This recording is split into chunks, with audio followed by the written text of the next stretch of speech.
Hi, welcome to the small shed. This week I haven't got a clue what I'm making. See you in a minute.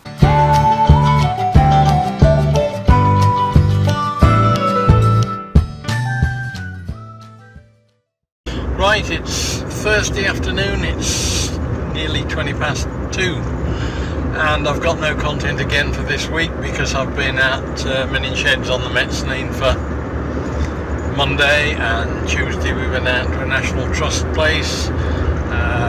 Can't even remember what I was doing yesterday, but that's normal. So I've effectively got less than 24 hours to get something made for putting out tomorrow at 12.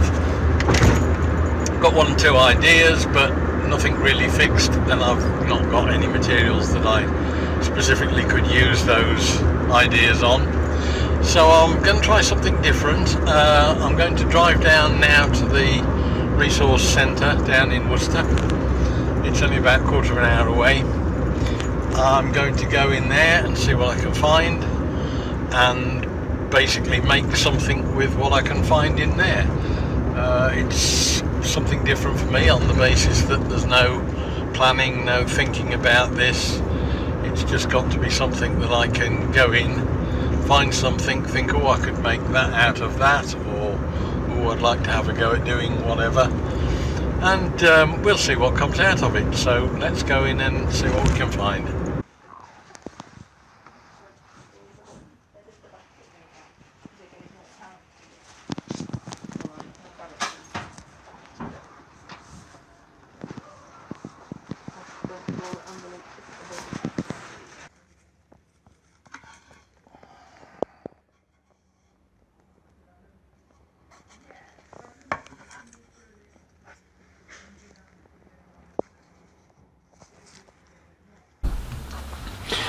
So this is what I got from the resource centre. It's a couple of plywood discs. I don't know what they've been from or for, but they're quite nice plywood. There's a reasonably good side on that one anyway. I'm going to make a small table, just like a side table.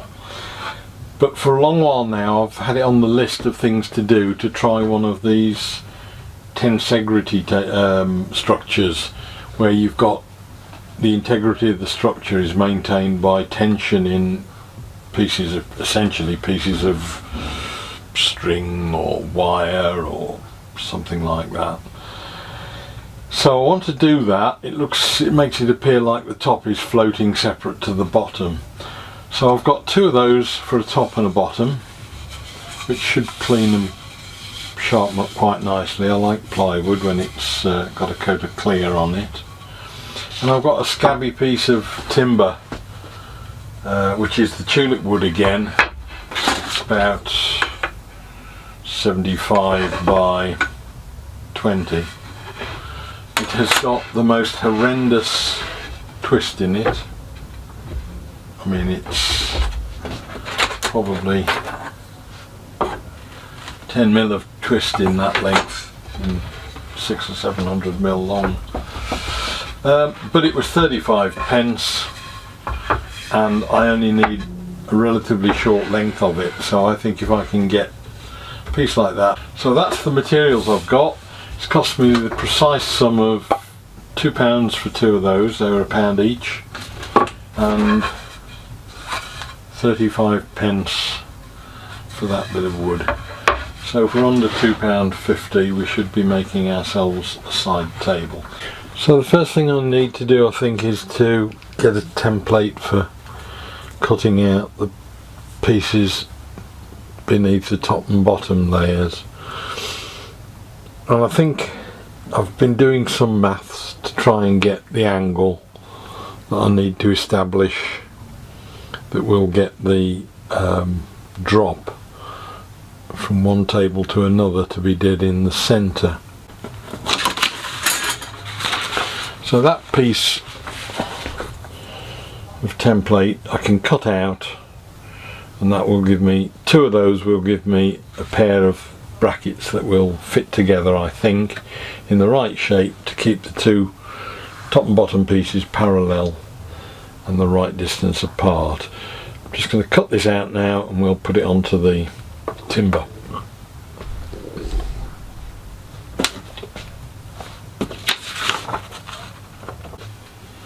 Right, I've got those marked up now. They tessellate together quite well so that it doesn't need the full length, so that'll reduce the twist even more. I'm into the short length there that I've actually got to use. What I'm going to do now is just quickly bandsaw those out.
Right, I've cut those out now, given them a rudimentary sand.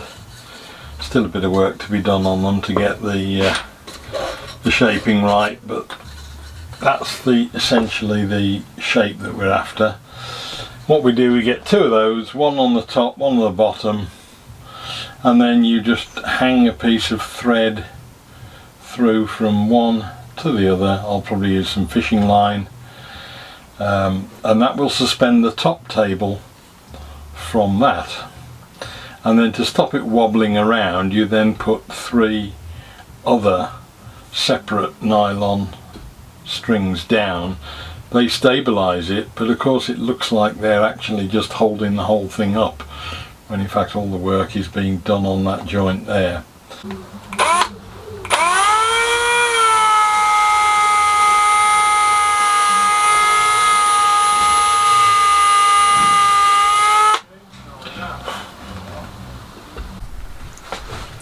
Just put a bit of wire through the hole into the centre position, and all I've got to do now is get that vertical that way, which it is, vertical that way, which it is. I'll put 2 lines out to the side 22mm apart, which is the thickness of the block that's going on, so I can mark the back and the front and the side positions so I know where to fix it.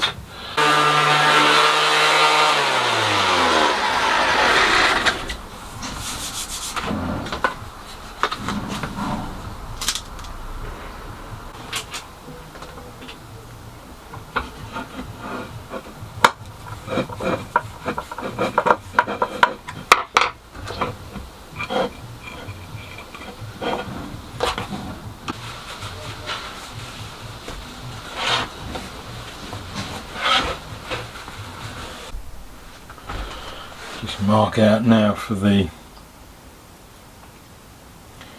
remaining verticals. Those will be drilled on the edge in both directions.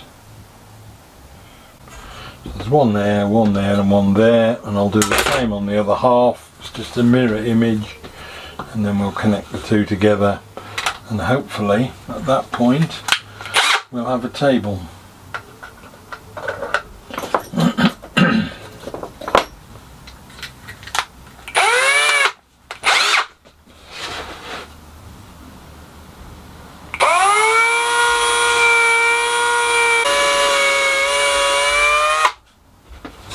What I've got to do then is sort out a way of getting the strings that go down on the perimeter to fix up to the underneath of the top table but without coming through the top. It's like a concealed fixing.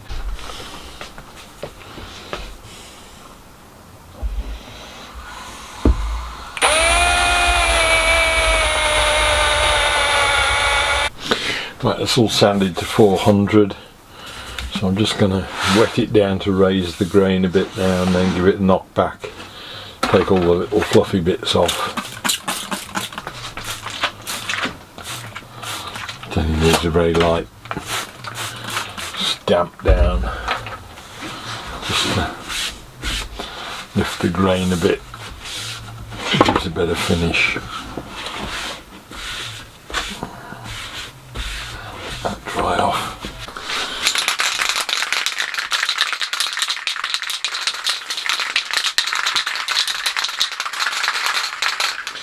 Right, time to get a bit of finish on. I'm going to use some of the acrylic lacquer that I've used before. Give it a quick coat on both halves and then we can think about assembling it.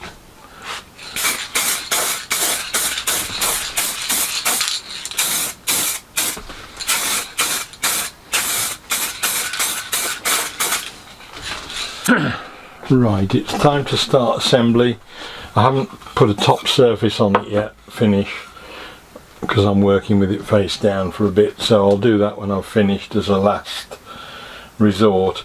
Now for the side supports and the centre supports I'm using fishing line. This is £15, which is what, 7 kilograms, something like that. So it should support a reasonable weight.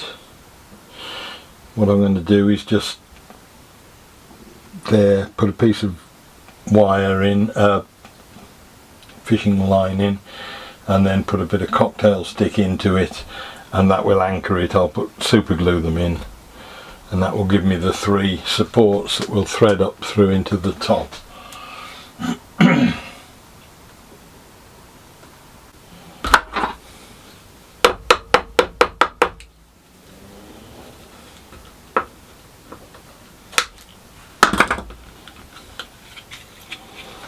So that should hold the top steady. Now I need to put something through the centre, which will hang between the 2 pieces. Essentially that's what's happening now. That one will hang from that one, and then these will come up and stabilise through holes there, and then we'll finish them off on top. So I need to hang something down through there and up through that one. Bear in mind all this is upside down at the moment, so whatever's in there won't show, and whatever I put in there won't show. So we'll start with that one, get some fishing line into that hole.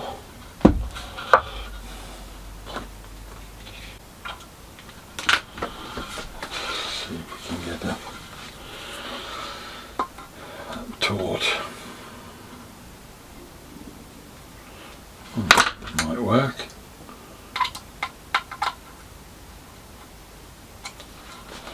And the next.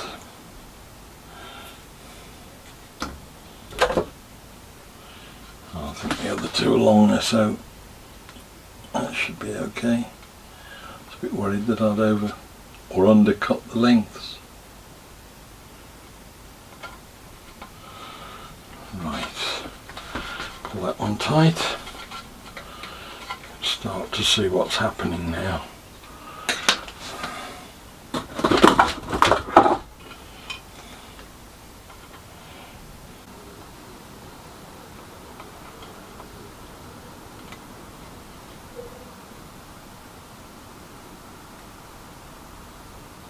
So here's the finished article in all its gravity defying glory. It's just about there, I think. Now I've just given the top a quick lacquer. It really could do with a sand down, knock it back a bit and a polish, but time has beaten me. It's nearly 6 o'clock, so we've had a good day, good afternoon anyway, and achieved what I set out to do. It's something I've been intending to have a go at for a long while because I thought they looked interesting, and having built one I'll probably think a bit more about making one in. I've got a lot of sapele. I could probably make a larger one in that with something a bit more substantial than the 7 kilogram strain stuff that I've got there, but you know, it would do as a plant stand or something like that, or a side table for a coffee, although I'm not sure I'd still be quite comfortable with putting that on it. But that's it finished. Another build out the way. Well, I hope that was of interest. It was something different, something on the spur of the moment. It's quite interesting to do something that you weren't really expecting to do or intending to do. So I've quite enjoyed this afternoon's little escapades. Hope you enjoyed the video, and I'll look forward to seeing you next week. We'll do something different. See you then. Bye.